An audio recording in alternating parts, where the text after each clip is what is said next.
El título de la charla de hoy es Peligro de anegamiento en Bahía Blanca y análisis de los efectos de las precipitaciones intensas vistos desde la perspectiva de la geografía física.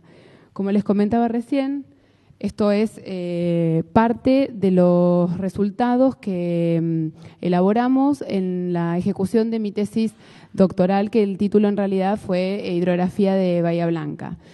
Pero viene al caso, justamente por lo que está aconteciendo, mencionar el peligro de anegamiento. Podemos empezar hablando que en Argentina existe una estrecha relación, se observa una estrecha relación entre las ciudades, la disposición de las ciudades y las redes hidrográficas. Es así que los cursos de agua en muchos casos son el nexo fundamental para el emplazamiento de las mismas.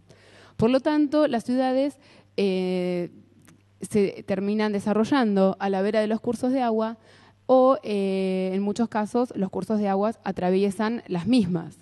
Por lo tanto, una expansión urbana sin planificación y con una cierta falta de conciencia ambientalista termina por generar la instalación de barrios en zonas naturalmente inundables. Asimismo, no solo la ubicación de las ciudades en estos distintos sectores de lo que es una cuenca hidrográfica tienen importancia, sino también que en sí la construcción de las ciudades tiene una incidencia en el comportamiento hidrológico. De primer momento, lo que surge con mayor magnitud es el cambio de la cobertura.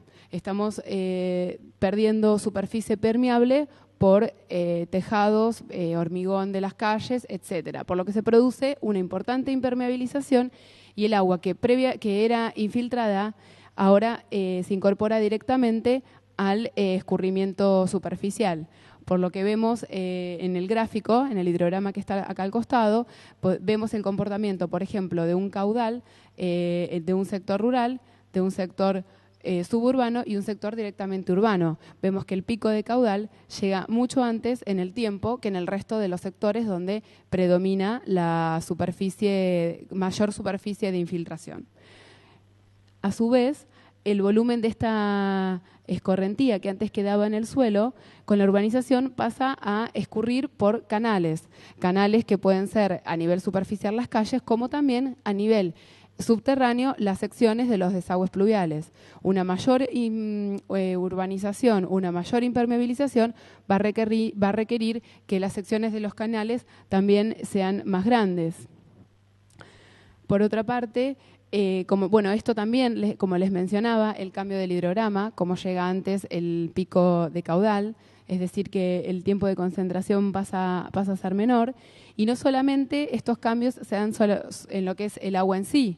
Una urbanización puede crear modificaciones en la sección transversal del canal, por lo que a su vez cambia la geometría del curso de agua y se extiende el límite de inundación. Es decir, que el agua en el caso de las crecidas va a poder extenderse en mayor superficie lateralmente. Por otra parte, disminuye la evaporación debido a que disminuye la cobertura vegetal. Sin embargo, hay casos que en condiciones de humedad o de precipitaciones de baja intensidad, por la misma composición de los materiales que implica la construcción de la ciudad, puede haber una mayor evaporación y también generación de tormentas localizadas. Es interesante también este punto, no solamente lo que pasa a nivel atmósfera, a nivel superficial, sino también a nivel subterráneo, donde al haber una menor infiltración también hay una menor recarga del acuífero porque hay menor agua subterránea. Es así que reconocimos que el tema de la ciudad y el impacto hidrológico pasa a ser, nos damos cuenta que es muy importante y lo queríamos trabajar para la ciudad de Bahía Blanca.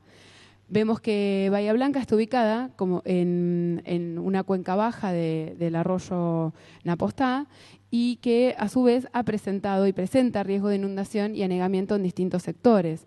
Es así que ya también encontramos como antecedente este estudio en el que se estudió determinó la intensidad probable para Bahía Blanca con su respectivo tiempo de retorno de acuerdo a estadísticas de precipitaciones del Servicio Meteorológico Nacional. Al ver el tema históricamente, se reconoció que en la ciudad históricamente se han producido inundaciones que estuvieron vinculadas principalmente a los desbordes de lo que yo les contaba recién, el arroyo Napostá. Después, más adelante, mi idea es hacer un raconto y ver cómo fueron cambiando este tipo de problemáticas con el crecimiento de la ciudad. Pero puede observarse que no solamente hubo importantes caudales para 1944, sino también en abril del 2001 hubo una lluvia muy importante de alrededor de 100 milímetros que generó un gran caudal, no solamente en el arroyo Napostá, sino en el canal Maldonado. Por lo tanto, se pretendió hacer un abordaje integrado de lo que fue el crecimiento de la ciudad con las características y los efectos de esta interacción, es decir, cómo la ciudad modificaba al medio en donde se iba expandiendo y cómo también el medio impone sus características para después dar como resultado distintos procesos resultado de estas precipitaciones. También otra inquietud y otra cosa que queríamos lograr con el trabajo era conocer qué se hacía en otras ciudades del mundo para justamente compensar este efecto que tienen las ciudades en el comportamiento hidrológico. Yo acá lo voy a mencionar muy brevemente. Estos son algunos de los objetivos específicos que tuvimos que delinearon el trabajo. Determinar qué modificaciones introdujo la ciudad sobre las condiciones naturales de drenaje, conocer el comportamiento de las precipitaciones en el área, el comportamiento del escurrimiento y también la dinámica del crecimiento de la ciudad. El punto de partida de este tipo de estudios, por supuesto, es el soporte natural de la ciudad. Y como mencionaba anteriormente, la ciudad de Bahía Blanca es parte de la cuenca baja del arroyo Napostá, que tiene sus nacientes en la vertiente suroccidental del sistema de Ventania. Precisamente son las características geomorfológicas de este sector las que van a influenciar en gran parte el comportamiento del escurrimiento superficial y subterráneo. Este sector de cuenca alta se caracteriza por fuertes pendientes que son en gran parte generadoras de importantes crecidas. Acá vemos, por ejemplo, fotos que fueron tomadas en febrero del 2010 en la zona sería esto para que se ubiquen fácilmente, atrás de Walmart, donde una precipitación de verano en la cuenca generó estos desbordes. Desde el punto de vista de la topografía, la ciudad se desarrolla en una escarpa frontal que separa el ambiente de llanura del ambiente litoral. También hay diferentes unidades geomorfológicas sobre las que se extiende la ciudad que van a determinar una dinámica característica del agua y también del crecimiento.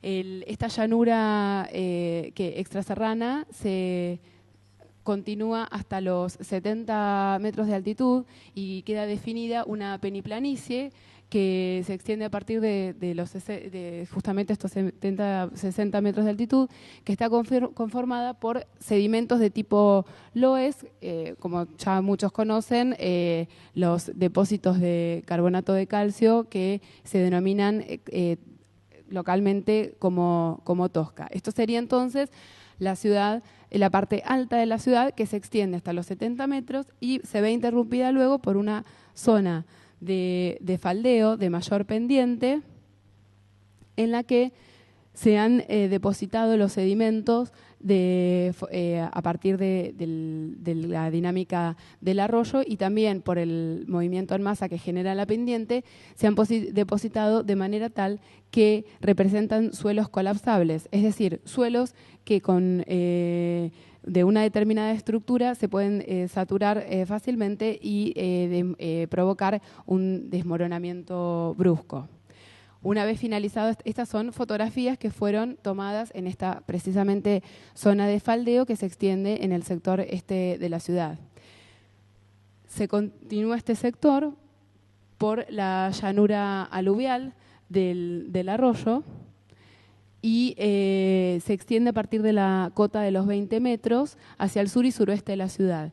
Se continúa hacia el sureste por la llanura litoral, pero eso ya queda fuera de nuestro área de estudio. Principalmente nos interesó ver el área de la peniplanicie, el área alta, que si bien es un área alta, presenta dificultades para el escurrimiento, no solamente por la presencia de tosca, que era lo que mencionaba, sino también por ciertas irregularidades del terreno.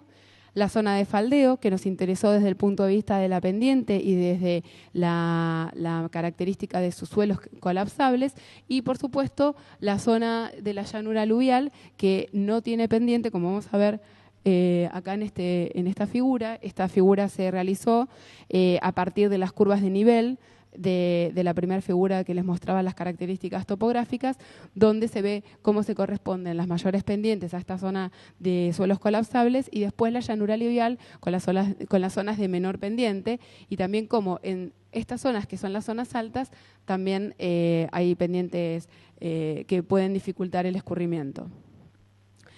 Estas características son las características topográficas sobre las cuales se fue extendiendo la ciudad. En esta figura vemos la mancha urbana hasta 1941 y se ve claramente que el área central es la que corresponde al sitio fundacional y se extiende, por supuesto, entonces sobre la llanura aluvial del arroyo. Este sector, históricamente, es el que ha sufrido importantes inundaciones. Después, en su expansión, la ciudad fue ocupando las cotas entre los 6 y 70 metros, pero las mayores densidades quedaron entre los 20 y 30 metros. En la primera mitad del siglo XX ya la expansión comienza a darse hacia sectores más altos para salvar justamente estos problemas en el escurrimiento del agua, y se da un crecimiento de la ciudad sobre la zona de escarpa. Sin embargo, como decía recién, el agua en estos sectores favorece el movimiento en masa, el movimiento de suelo. Y vemos por eso esta foto que es ya de larga data. En la década del 80 se termina de manifestar un proceso de verticalización del área central que comienza en la década del 60 en la ciudad, es decir, se vuelve hacia también la zona central y quedan sectores conformados de una densidad de hasta 500 habitantes por hectárea.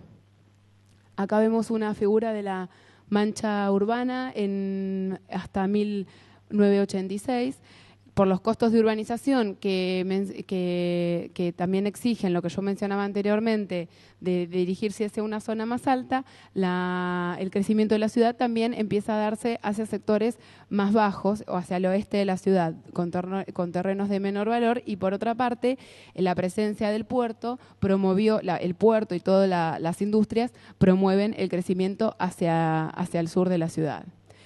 En la década del 90 comienza a crecer la ciudad hacia el norte. Principalmente dos factores importantes de esta movilización fueron el establecimiento de importantes superficies comerciales, como también la incorporación de esta tendencia de vivir en áreas verdes o sectores que eran de segunda residencia que se pasan a incorporar ya como vivienda definitiva. Entonces, la idea de hacer todo esta evolución es ver cómo los distintos sectores que yo mostraba anteriormente, con sus distintas características y problemas que pueden generarse, se fueron ocupando. Acá se observa la mancha urbana hasta 2005 y vemos cómo la ciudad se extendió en el último tiempo de una forma muy dispersa y que genera una complicación al momento de extender los servicios y también de dotar de infraestructura, como pueden ser desagües pluviales o también no solamente un desagüe pluvial, sino el mantenimiento de una vía de circulación. Por otra parte, se trabajó en definir cuáles son las condiciones de escurrimiento naturales de la ciudad. A raíz de todas las problemáticas que se estuvieron dando en La Plata y en otras ciudades, bueno, en Capital, se ha escuchado mucho del agua que tiene memoria o los sectores que fueron entubados y cómo el agua tiene, a pesar de que se hacen diferentes modificaciones, el agua siempre va a buscar por dónde escurrir y se va a guiar por justamente los cauces que vaya encontrando. En este caso, basándonos en una carta altimétrica de 1967, se determinó lo que sería el patrón de drenaje natural, que es un patrón dendrítico con cierto control estructural en este sector, en la margen derecha del arroyo, que corresponde justamente con la zona de faldeo, por lo que estos cursos pasan a actuar como torrenteras en los momentos de precipitaciones de gran magnitud o de intensidad. Si se incorpora no solamente lo que es el condicionamiento natural y se agregan las diferentes infraestructuras urbanas, como pueden ser los caminos de circunvalación, rutas, avenidas, construcciones, vías de ferrocarril, vemos que ya pasa a tener otra fisonomía, el patrón de drenaje pasa a ser angular y la respuesta, o sea, el impacto que tiene en el escurrimiento es que va a haber una mayor captura y principalmente también por la disminución de la infiltración y mayor disponibilidad de canales en diferentes sectores que van a ir a encauzar el agua. Es decir, las calles pasan a ser canales para que el agua circule por las mismas, hasta que en algún momento encuentran algún obstáculo. Otro factor importante, más allá del crecimiento en sí de la ciudad y sus vías de circulación, fue analizar el tendido de los desagües pluviales, no solamente desde el punto de vista superficial, sino también esta pérdida de infiltración trata de compensarse con conductos que reciben el agua y lo organizan subterráneamente. Esto tiene a su vez un impacto a nivel superficial. En Bahía Blanca, el tendido de los desagües comienza en el año 1957. Se estructuró en función de las calles principales, que fueron en 12 de octubre y Corrientes, la calle Mitre, Vieites y Brown, y Terrada Thompson, y después, por último, Sixto Laspiur y Chile.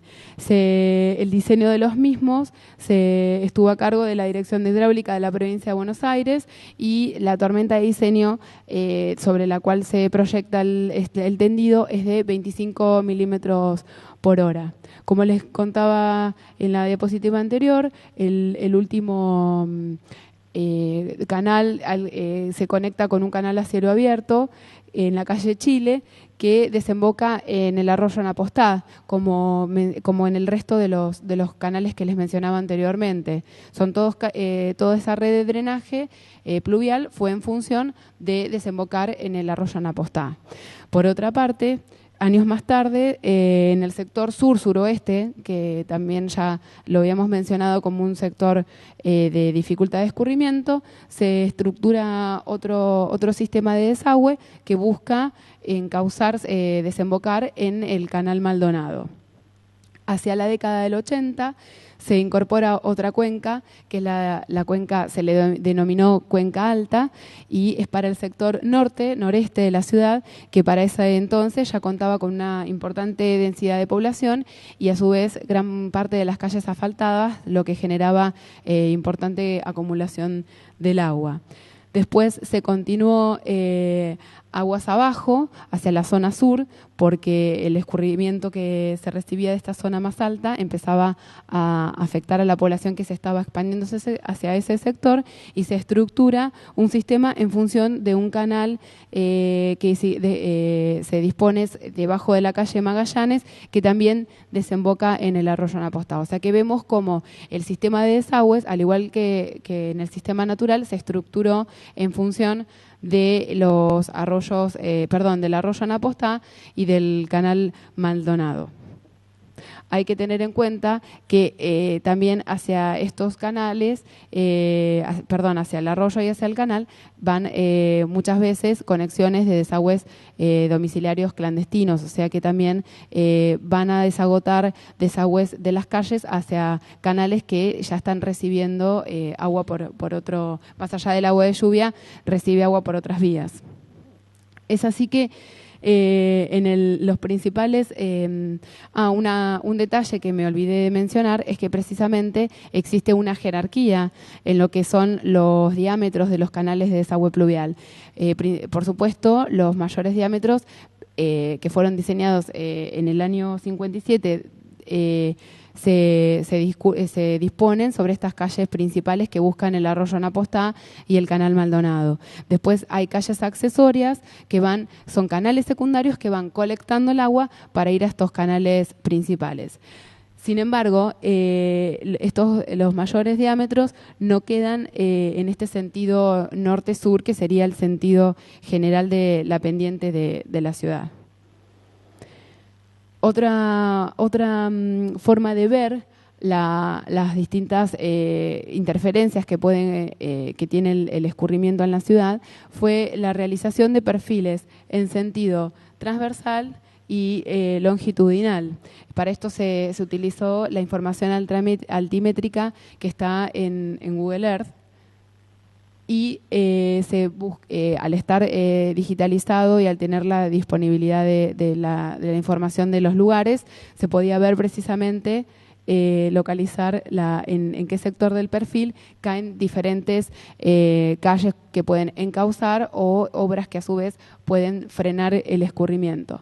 Pongo como ejemplo en el sector norte el arroyo Napostá, que se observa ya como una depresión,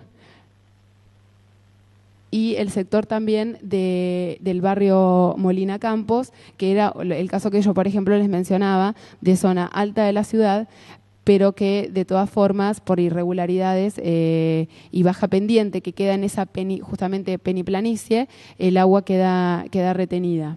Hacia el sur se puede observar, por ejemplo, el caso de la calle Esmeralda, cómo queda, justamente es una calle que es una de las que mayormente sufre anegamientos y donde después queda el agua retenida por más tiempo. Se puede observar en este perfil. Cabe aclarar que parece que hubiese mucha diferencia de altura, pero en realidad esto es a nivel gráfico y hay que tener en cuenta que esta información altimétrica surge de imágenes satelitales que en algunos casos puede sufrir la distorsión la distorsión que ofrecen las construcciones. De todas formas, a nosotros nos encontramos una concordancia entre las calles que presentan los problemas y cómo queda reflejado en este perfil.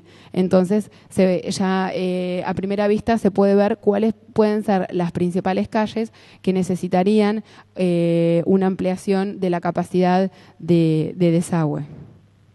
Sin embargo, también es pertinente aclarar que son zonas que reciben el escurrimiento de sectores aguas arriba de la ciudad, por lo que no necesariamente el desagüe y las obras exclusivamente se tienen que hacer en ese sector, sino que también tiene que ser algo integrado y lograr también una captación del agua en sectores más altos.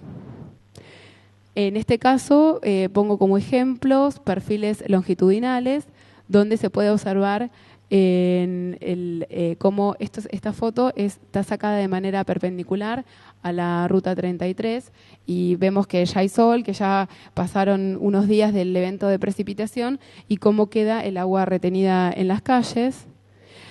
También es el caso de la avenida Arias, en la zona de Villarrosas, que si bien esta calle de por sí también se inunda y es colectora, hay sectores en los que calles perpendiculares conservan el agua. Después queda reflejado en estos perfiles, acá vemos el cambio del curso que hace el arroyo Napostá y cómo se corresponde con el entubado esta depresión. En este caso, la calle de Don Bosco, la avenida Don Bosco, que también es una de las calles más afectadas por eventos de precipitaciones de magnitud y principalmente de intensidad. Entonces, lo que se trabajó hasta acá es una visión de lo que son las características naturales de la ciudad, cómo creció la ciudad sobre esas características naturales y las modificaciones que se fueron haciendo, no solo para circular por la misma, sino también para tratar de gestionar ese drenaje. Sin embargo, hay otro factor principal en esto que está dado por lo que son las precipitaciones, que es justamente lo que ingresa a este sistema hidrológico. La región está dentro de lo que son los climas templados de transición y justamente esta transición, esta variabilidad, está dada por la dependencia de masas de aire de diferentes características, lo que genera una importante variaciones no solamente de año a año, sino un comportamiento oscilatorio dado por diferentes ciclos, ya sea húmedos o secos. Eso desde el punto de vista de la gestión de la ciudad, de la gestión hídrica, de la planificación, es muy importante porque se puede dar un importante proceso, el proceso de expansión de la ciudad se puede dar en tiempos donde no haya precipitaciones importantes, pero que después se van a ver afectados en momentos donde haya mayor cantidad de lluvias.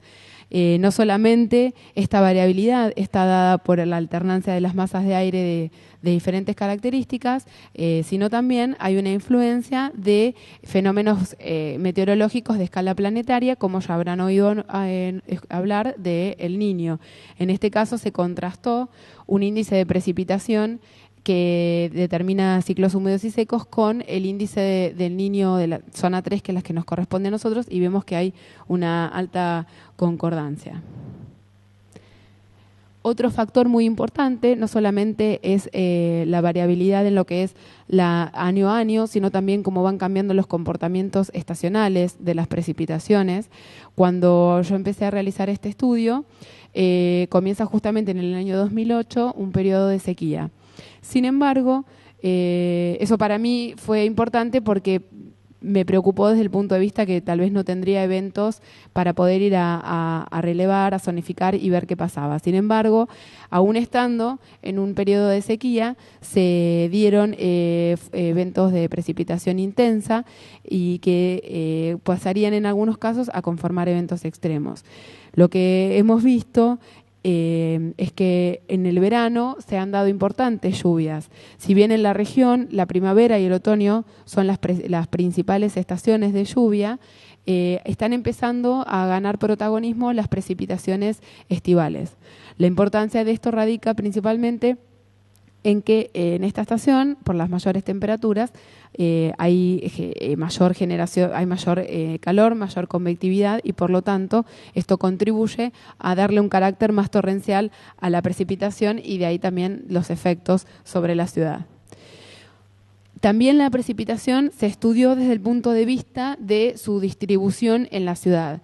Se instalaron pluviómetros de manera de cubrir toda la extensión urbana y se encontró una diferenciación interesante de más de 100 milímetros de lo que es la zona central y las zonas norte y sur. Esto nos resultó interesante porque desde el punto de vista de los procesos, principalmente hay importantes lluvias en el sector sur, que es donde tenemos poca pendiente y vías de circulación que provocan el endicamiento del agua, mientras que también en las zonas altas, donde hay dificultad de escurrimiento, pero donde también se colecta el agua que después va a escurrir por estas pendientes, se registraron importantes montos de precipitación. A su vez, estas diferencias estuvieron dadas por el tipo de estado de tiempo que generó las precipitaciones. En condiciones de pasaje de frente frío se identificaron precipitaciones uniformes, más homogéneas sobre la ciudad, mientras que este tipo de tormentas convectivas de línea de inestabilidad, de tormentas de verano, generaron importantes diferenciaciones de un barrio a otro. O sea, pasaba que en sectores no había caído muy pocos milímetros, mientras que en pluviómetros de otros barrios se habían registrado montos importantes. Ahora, en lo que son las problemáticas derivadas de las precipitaciones, se muestra lo que se identificó a lo largo de las diferentes campañas que se fueron realizando en la ciudad después de los eventos de precipitación, principalmente de precipitación intensa, pero el hecho de ir a buscar el agua a los diferentes barrios y saber cuánto llovía, me obligaba a recorrer la ciudad después de los eventos de precipitación, por lo que pude ir viendo qué pasaba en cada sector de la ciudad. Al hablar de problemáticas derivadas de precipitaciones, es pertinente hacer una diferenciación entre lo que es una inundación y un anegamiento. Hoy en día se habla de inundación, otro día se va a hablar de anegamiento. En realidad no son sinónimos. Inundación significa un desborde, es una masa de agua que sale del cauce. Y es consecuencia de procesos que ocurren de manera interanual. Mientras que con la palabra anegamiento nos referimos a la acumulación temporal del agua de lluvia en un determinado sector, por lo que deja de ser parte de una dinámica, como es un desborde, una inundación, sino que puede ser resultado de la impermeabilización del suelo o la presencia de microrrelieves que dificultan el escurrimiento. En lo que respecta a inundaciones en la ciudad, como mencioné al iniciar la charla, es algo que Bahía Blanca ha padecido de forma histórica. Las causas principales son, por supuesto, el desborde del arroyo Anapostá y precipitaciones de gran intensidad. No solamente en los años que mencionábamos, 1925, 1933, 1944, sino que hace menos de 10 años se han registrado precipitaciones de 100 milímetros entre el 18 y 19 de abril del 2001 y no sé si recordarán, en octubre del 2002, una precipitación de 120 milímetros. A raíz de lo que aconteció en 1944, cuando gran parte de la ciudad quedó inundada, precisamente, se elaboraron distintas propuestas de intervención. Dos de ellas se concretaron. Se trató del canal derivador, el canal Maldonado, y el entubado que se realizó a partir de la década del 80. La obra que queda pendiente es el dique de contención, que seguramente lo habrán oído nombrar, que es a la altura del puente Canesa, 25 kilómetros al norte de la ciudad de Bahía Blanca, en el tramo medio del arroyo Anapostá. Es un dique de contención con la intención de retener el agua allí y no que pase a incorporarse directamente al drenaje de la ciudad. La lectura y la revisión de los diarios de la nueva provincia que hice, esta propuesta viene desde 1925 y sigue hoy en día mencionándose cuando se habla de la importancia de hacer de trabajar la vulnerabilidad de la ciudad. En el caso del evento de 1944, el caudal del arroyo Anapostá fue de entre 500 y 600 metros cúbicos por segundo. Si se cuenta la capacidad de evacuación, de drenaje del del canal Maldonado y el entubado en la Anapostá, se llega a 300 metros cúbicos por segundo. Es decir, queda otro tanto para evacuar. Ahora lo que son las precipitaciones en sí, que es tal vez en lo que me focalicé, porque mi trabajo estaba orientado principalmente al tema del escurrimiento superficial. Se consultó lo que se trabajó previamente en determinar la relación entre intensidad y tiempo de retorno, para utilizar como guía justamente porque se tabuló los diferentes eventos de precipitación, cuánto llovió en cuánto tiempo, y a raíz de eso también ver qué tipo de problemática se había generado y en qué zona, para vincularlo con las características geomorfológicas de la ciudad. Esto a su vez fue mapeado y quedó de esta manera. Es así que en la zona central de la ciudad, en la llanura de inundación, con precipitaciones no necesariamente muy intensas, sino ya intensas, queda el agua retenida temporalmente. Gran parte de este sector justamente cuenta con desagües pluviales. Esta esquina es la esquina de Juan Molina y Güemes. Y esta acumulación se dio en menos de 10 minutos. Acá ya, por ejemplo, se ve que fue un chaparrón porque precisamente ya había salido el sol, ya no es que fue una tormenta de varios días. En cambio, en este caso vemos que está en otra tonalidad de azul. Son anegamientos que al no haber, son calles sin pavimentar, son zonas que no están dotadas por desagües pluviales, la acumulación de agua pasa a demorarse y no escurre tan fácilmente. Este sector, si bien queda llamativo que no queda nada marcado, en mi periodo de estudio, que fue del 2008 hasta fines del 2011, no se identificaron grandes problemáticas. Hay que aclarar que estamos hablando de una zona alta de la ciudad. Esto es una zona alta, esto es la zona del centro, de macrocentro, donde hay desagües y si bien se acumula el agua, escurre relativamente rápido y si hay problemáticas generalmente están vinculadas con la falta de mantenimiento de los desagües o porque se acumuló basura o ese tipo de problemáticas. Y justamente es también donde pasa el entubado. Esto lo aclaro porque no significa que si hay una precipitación importante, y ni hablar si es como la del caso de Mar del Plata, que este sector va a quedar ileso y salvado y que no se va a producir ningún problema.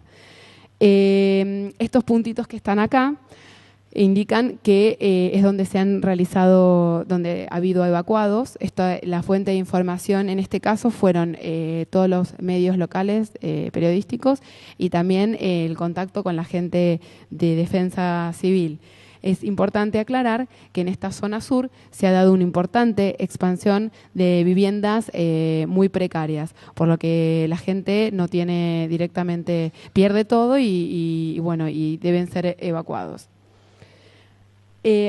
A su vez, vemos que acá hay un tramado un poco más importante, un poquito más grueso, que significa que estos procesos comienzan a activarse con intensidades mayores, que pueden superar los 15 milímetros, ya con 30 milímetros por hora se empieza a producir la erosión de estas calles que hablábamos hoy, que se ubican en la zona de pendiente y de depósito de sedimento, del depósito coluvial y lluvio que conforma suelos colapsables. No solamente el problema está dado por la erosión en sí de la calle, que en el momento en que escurre el agua, uno en la circulación no sabe la profundidad que puede llegar a tener el carcavamiento, sino también la posterior depositación del material socavado, que no solo dificulta la circulación, sino también que pueden, en los sectores, en este sector hay tendido de desagüe, puede tapar las bocas de tormenta. Y la complicación que implica también a nivel de gestión local para hacer el emparejamiento de las calles y bueno, la disponibilidad de maquinaria y ese tipo de problemas que se generan. En color azul, ahí sí marqué lo que es la inundación, porque precisamente estamos en lo que es el curso del arroyo Anapostá. Precipitaciones como la que yo les mostraba las fotos de febrero del 2010, que fueron alrededor de 30 milímetros en media hora, más lo que precipitó en la cuenca alta, generaron el desborde de este sector y aguas abajo a partir de la finalización del entubado de este sector. En el caso del área norte, lo que se inundan son sectores de recreación y la idea precisamente de los diferentes proyectos que están destinados para el agua es mantener ese uso recreativo porque implica la inundación de equipamiento recreativo. El golf creo que es de Liniers, el complejo, mientras que en la zona sur el desborde ya que afecta a esta población que comentaba recién de viviendas precarias y los evacuados. La zonificación que realicé encuentra un límite en el anillo de circulación externa, porque es para ponerle un corte al área de estudio.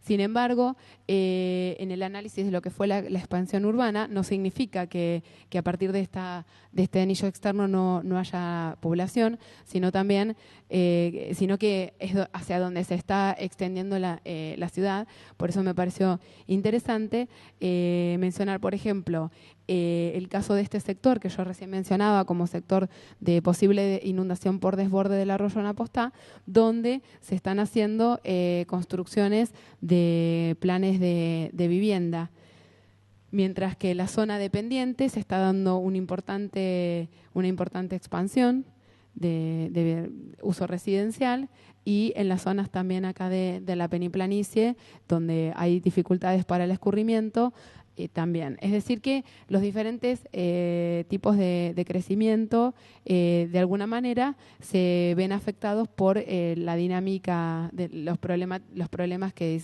surgen de la dinámica hídrica.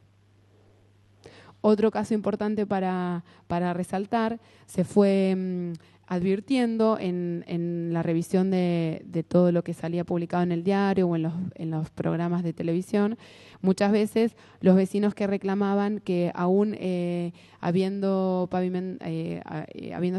pavimentado la calle o con algunas obras que se fueron haciendo, igual seguían sufriendo el problema. Tal vez no en la misma cuadra, sino que se trasladaba de una cuadra a otra. Por último, para finalizar el trabajo, me pareció importante que, ya que se detectaron problemáticas, también ver qué se puede proponer para mitigar este efecto que produce la ciudad. Porque nuestro trabajo no está, es un trabajo aplicado desde la geografía física, en donde se busca ver integrado las características naturales con el crecimiento y esa interacción, y de qué manera se puede acomodar la expansión urbana a las características naturales. Esto es un aporte que se hace hacia quienes diseñan las obras estructurales para gestionar la dinámica hídrica. Durante la segunda mitad del siglo XX, en ciudades de gran desarrollo, se reconoció el cambio del paradigma en lo que es justamente esta gestión hídrica. No solamente se busca evacuar el agua de manera rápida, porque precisamente el diseño del drenaje pluvial lo que busca es captar el agua y drenarlo aguas abajo y sacarse el problema. Con este cambio de paradigma, lo que nos referimos es a que se trata de darle otra lógica a la retención que se va a ir haciendo del agua en diferentes sectores de la ciudad. Entonces, se busca minimizar la generación de la escorrentía urbana, disminuyendo la infiltración y favoreciendo disminuyendo la impermeabilización y favoreciendo la infiltración y el almacenamiento. Han surgido diferentes propuestas, más que surgido, se han identificado diferentes propuestas y medidas de control que se pueden implementar de acuerdo a las características de la ciudad. La idea central que sigue en la implementación de estas medidas de control es la desconexión de áreas impermeables, es decir, dirigir el agua de la lluvia a sectores verdes, sectores de infiltración. Con esto se trata de disminuir la tasa de escorrentía, es decir, el drenaje superficial. Para hacer esta disminución de escorrentía se pueden generar diferentes superficies de infiltración, no solamente a nivel jardín, a nivel plaza, a nivel del suelo, sino también en construcciones, en techos y, como se ve, construcciones que no necesariamente tienen que ser nuevas, sino que se puede incorporar a lo que ya existe. Por otra parte, se ha trabajado mucho en lo que son los pavimentos porosos, es decir, pavimentos que permiten infiltrar el agua Y eso es importante también, después lo vamos a ver en la sectorización que se hace de las propuestas, implementarlo en sectores de pendiente, porque el asfalto, el asfalto y trazados de calles en sectores de fuerte pendiente genera no solamente que haya un mayor volumen disponible para erosionar y depositar aguas abajo, sino también a mayor velocidad. De acuerdo al costo y al desarrollo de este tipo de pavimentos es que se propone que pueden implementarse en zonas de esparcimiento, en playas de estacionamiento, en ese tipo de lugares.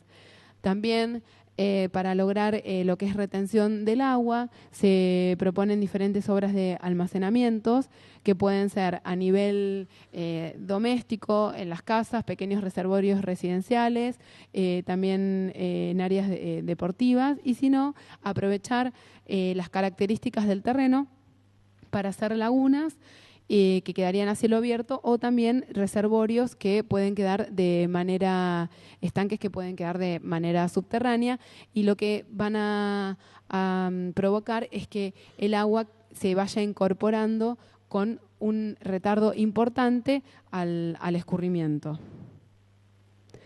También existen diferentes desarrollos para implementar en sectores que ya cuentan con desagües pluviales, porque, es decir, la problemática que uno ve acá en la ciudad del crecimiento de la ciudad y la incapacidad que van teniendo o la pérdida de eficacia que van teniendo los desagües pluviales pasa en muchos sectores. Entonces, se busca cómo optimizar lo que ya está hecho. En el Instituto Nacional del Agua en Mendoza se han elaborado dispositivos para, como es esta estructura de hierro, que tiene un sistema articulado para facilitar la limpieza de los desagües, que puede ser algo muy interesante, porque estamos en una ciudad de mucho viento, entonces es muy común ver ramas y cualquier cosa adentro de un desagüe.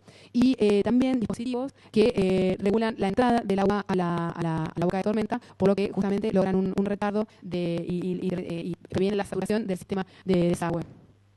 En estas figuras que me pasa a continuación, entonces, se localizaron, desde mi punto de vista, donde tendrían que, donde yo propongo que se hagan las diferentes, se materialicen las propuestas que mencioné anteriormente. Por ejemplo, en todo lo que son cambios de acceso y rutas, se podría complementar con el tendido de zanjas de infiltración para retener el agua y diseñadas de tal manera que estas vías de circulación queden despejadas. También en todas las zonas de la ciudad donde todavía cuentan con espacios verdes, armar superficies de infiltración, que es justamente lo que mencionaba recién, estas superficies que pueden ser a cielo abierto o reservorios subterráneos. Pavimentos porosos en este sector justamente, que es el sector de pendiente. Como les mostraba en la figura de la mancha urbana de 2010, hay una importante expansión de la ciudad, todo lo que es siguiendo la avenida Lem, por ejemplo, que hay lugares donde las calles tienen pendientes importantes, son calles de implementar que hoy sufren cargamiento. Tal vez el día en que se pavimenten sería bueno compensar esta impermeabilización con este tipo de tecnologías de pavimento poroso. En las zonas donde se está dando también el proceso de expansión urbana, alentar a que estas nuevas construcciones que se vayan haciendo incorporen reservorios en las viviendas, no solo como cuestión ornamental, sino también para poder utilizarlo para, no, por supuesto que no para consumo humano, pero sí para otro tipo de utilidades como riego o limpieza. Superficies de retención también para complementar en estos espacios verdes, estos espacios descubiertos que van quedando en el área sur, que es un área conflictiva, porque justamente es un área que no tiene pendiente, donde hay viviendas precarias, donde hay un anillo de circulación externo, vías de ferrocarril, entonces estos son los sectores más perjudicados. Y a donde a su vez llegan calles como Rondó, como Moreno, donde vienen colectando el agua que se escurre aguas arriba. Y en la zona central principalmente, que es donde se extienden ya con desagües pluviales, pero que vemos que se anegan rápidamente, son obras muy importantes, tal vez empezar con este tipo de dispositivos para tratar de mejorar la eficiencia de lo que ya está. Sería eso, entonces. Muchas gracias por su atención.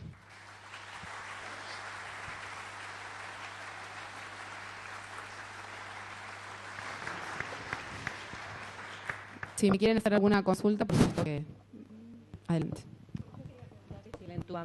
Si el entubamiento del arroyo Napostá que se hizo fue favorable o no, porque yo he leído y en otros aspectos, en otras ciudades, que se propicia dejar los espacios verdes y no entubarlos porque absorbe menos, digamos, ¿no? Es más limitado el caudal de agua que puede recibir. Sí, además, a nivel internacional es muy raro ver entubamientos. El tema del entubado en el caso de Bahía Blanca fue más que nada por la suciedad que se generaba. fue como tratar de solucionar el problema desde ese punto de vista, decir, bueno, queda tapado el arroyo y listo. No solamente por la pérdida de infiltración, el problema del entubado también es que actúa como un tapón, por decirlo de una forma, a lo que pasa aguas arriba del arroyo. Entonces va a impedir la circulación en el cauce, va a impedir el ingreso del agua en el cauce. Y por más que el arroyo esté entubado, como yo mencioné al principio, que el agua tiene memoria y el agua va a tratar de ir a buscar el arroyo. Precisamente me olvidé de reforzarlo cuando hablé del drenaje natural. El drenaje natural de Bahía se basa en lo que es el arroyo Anapostá, o sea, va a buscar al arroyo y también va a buscar al canal.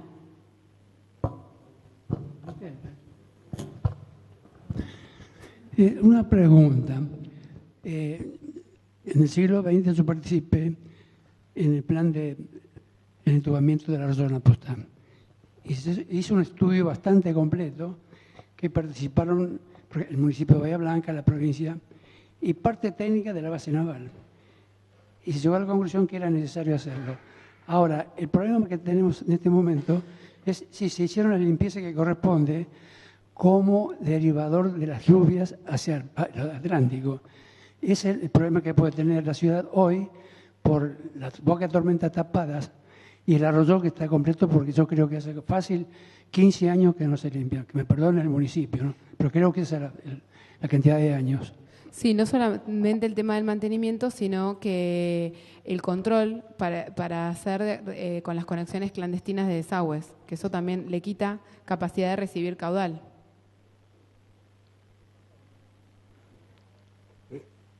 ¿Puedo? Sí, sí. Bueno, quería felicitarte como antiguo profesor de hidrografía continental y marina, que realmente has hecho un trabajo excelente.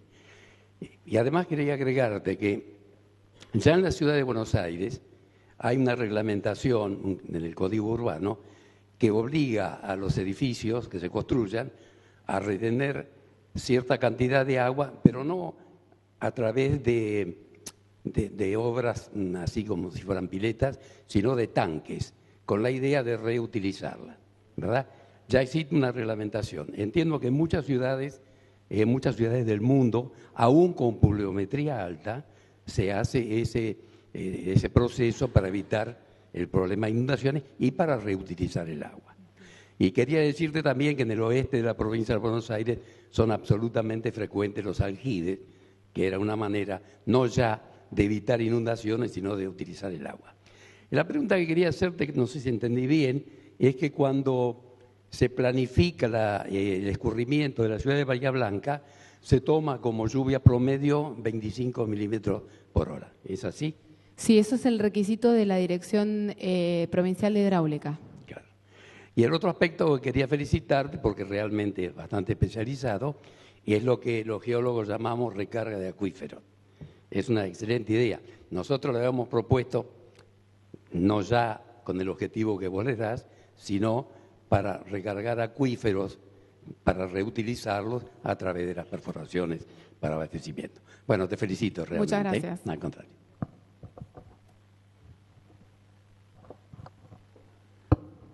Primeramente, felicitaciones por la puntillosa exposición y el detalle de la misma, ¿no? Lo que nos ha ilustrado, pero magníficamente. Y quería agregar que acá se cometió uno de los tantos errores en Bahía Blanca. Cuando se empezaron a hacer las obras sanitarias, se ordenó el cierre total de los aljibes domiciliarios. Familias, amigas, se las ingeniaron para ocultarlos a los inspectores y gracias a eso algunos aljibes permanecieron. Eso fue un gran error porque cuando empezó el problema del abastecimiento de agua a Bahía Blanca, el aljibe lo hubiera resuelto perfectamente. Gracias. No, gracias a usted.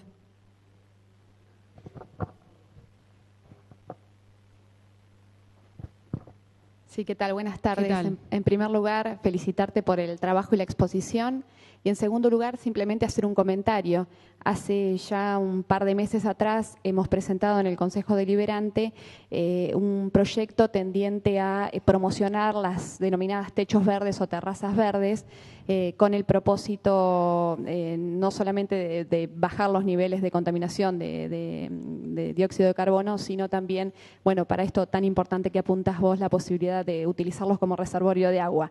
A decir verdad, cuando lo presenté hace un tiempo atrás, la cuestión estaban bastante lejos, habían pasado ya hace bastante tiempo las lluvias, pero creo que es un tema que me parece se vuelve a poner sobre la superficie, a poner de manifiesto a partir, ¿no es cierto?, de estos serios inconvenientes que han habido no solamente en Bahía Blanca, sino fundamentalmente en ciudades como La Plata y Buenos Aires. Y comentar también que hay otras ciudades, como en el caso de Rosario y Buenos Aires concretamente, que ya han puesto en marcha ordenanzas de estas características a través de la promoción impositiva a aquellos constructores, ¿no es cierto?, o vecinos que promuevan este tipo de iniciativas en sus terrazas. Sí. Así que simplemente también quería aportar este comentario, ya que es una de las propuestas que vos sugerís, ¿no es cierto?, al finalizar el trabajo. Sí, el martes pasado me incorporé como representante del departamento en las reuniones de medio ambiente del Consejo Deliberante. Así que bueno, cuando esté ahí después vamos a ver qué se puede hacer. Sí, una pregunta, digamos, de actualidad porque ocurrió hace poco.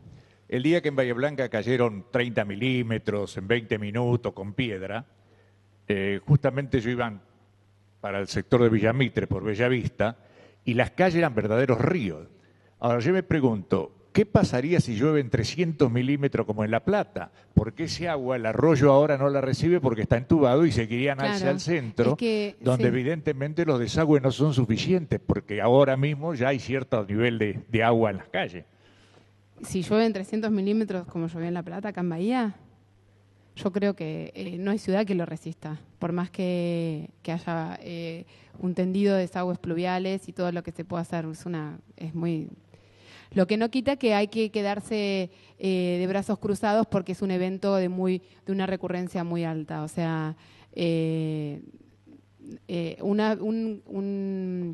evento tan importante, de tanta magnitud, creo que no deja tiempo para poder hacer algo. Pero tal vez en lugar de concentrarnos en cosas así de un periodo de recurrencia tan alto y que tal vez no es tan típico en la región, por más que los eventos extremos sean cada vez más comunes, uno lo que puede ir a hacer es ir adaptándose a algo un poco más probable de que ocurra. Que de todas formas también ha presentado problemas. Sí, aquí, doctora. Sí. Sí, en primer lugar, felicitarla por la exposición, fue muy clara. Y no sé si se me pasó, pero no mencionó la obra de desagües pluviales de calle Celarrayán. Sí, me olvidé está mapeada, pero me olvidé de mencionarla. Sí, me olvidé, está en el plano, sí. Fue la última que hasta hace poco tiempo se estaba concretando, sí.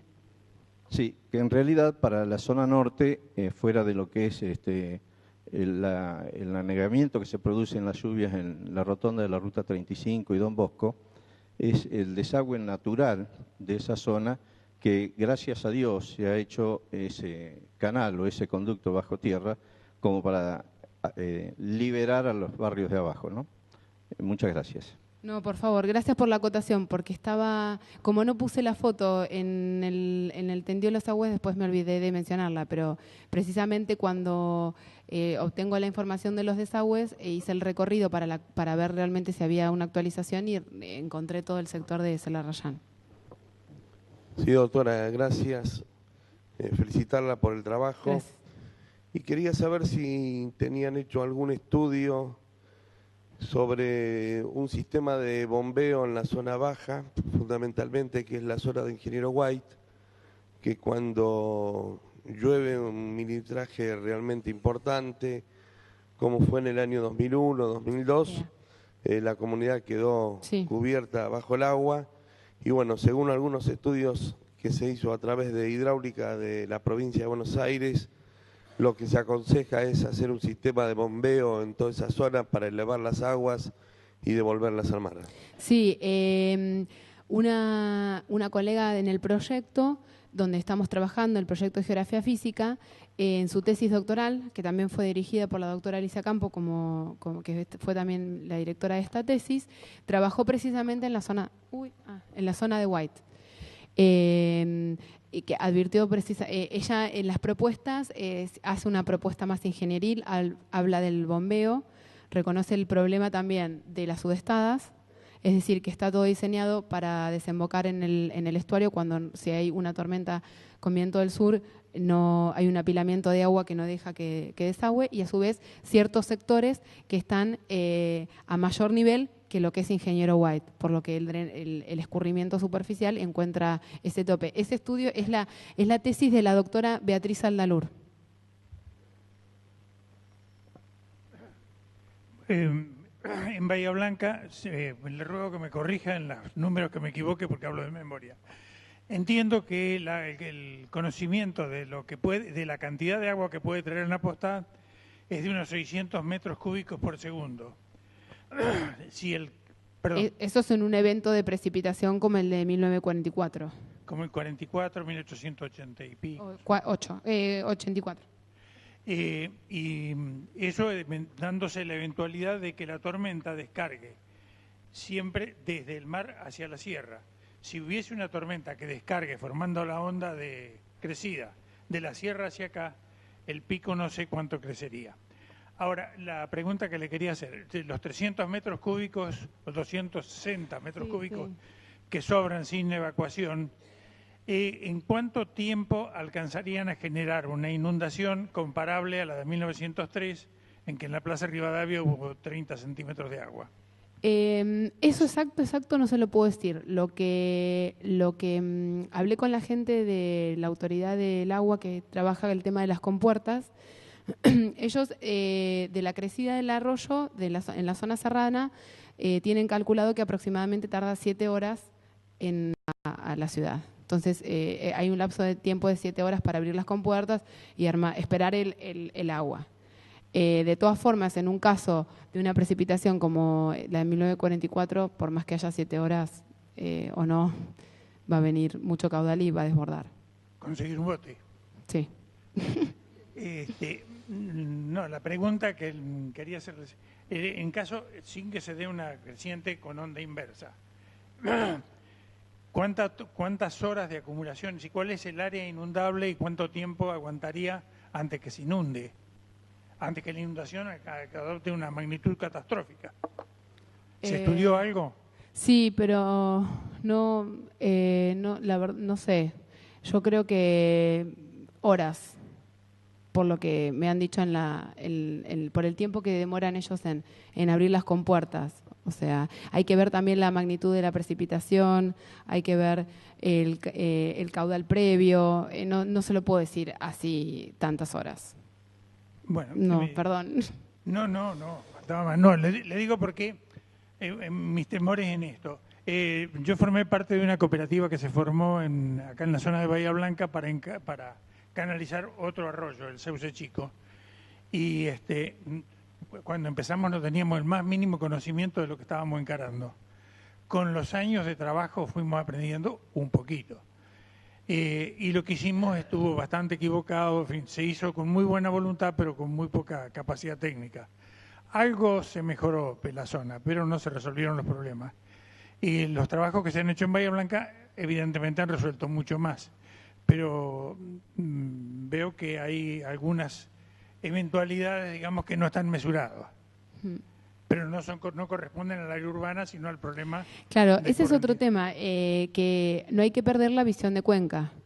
Bahía está en la cuenca baja del arroyo Napostá. Entonces, por más que Bahía esté preparada con todo su equipamiento de desagüe y de dispositivo y todo eso, hay que ver también qué pasa aguas arriba en el resto de la cuenca. Por eso. Bueno, le agradezco muchísimo, no, por favor. La felicito y ojalá hubiésemos tropezado con usted cuando cometimos la cantidad de errores que cometimos nosotros. Hay una tesis también doctoral de Sauce Chico en el proyecto, por si les interesa. Tenemos tesis para repartir. Muchas gracias. ¿Alguien más?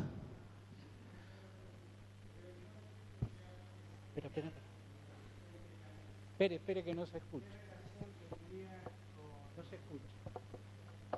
¿Qué relación tendría un eventual embalsamiento en el puente Canesa? ¿Qué ola de creciente podría... ¿Que podría prevenir? Sí. No sé, yo sé que son 60.000 metros cúbicos por el diseño que estaba programado. Y se menciona que es una obra que terminaría de completar la protección de Bahía ante un evento como el de 1944. Y el reservorio de agua también para Sí. consumo. ¿Cómo? ¿Un reservorio? De agua para consumo industrial. Sí, actualmente también en la postada, más allá de la sequía, hay tomas de agua por parte de ABSA, aguas arriba de Bahía Blanca. Entonces uno ve el caudal, que no tiene caudal en lo que es la zona del parque, y también un poco está relacionado con eso.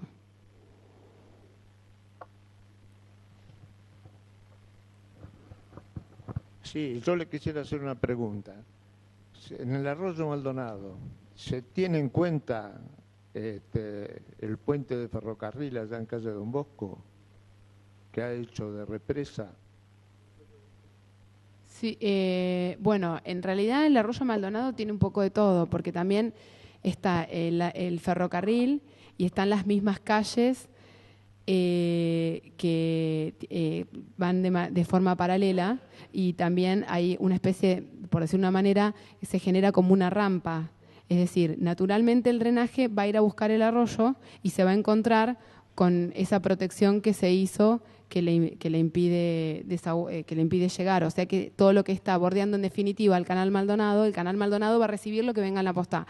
Pero en la zona del Canal Maldonado no puede evacuar hacia el canal.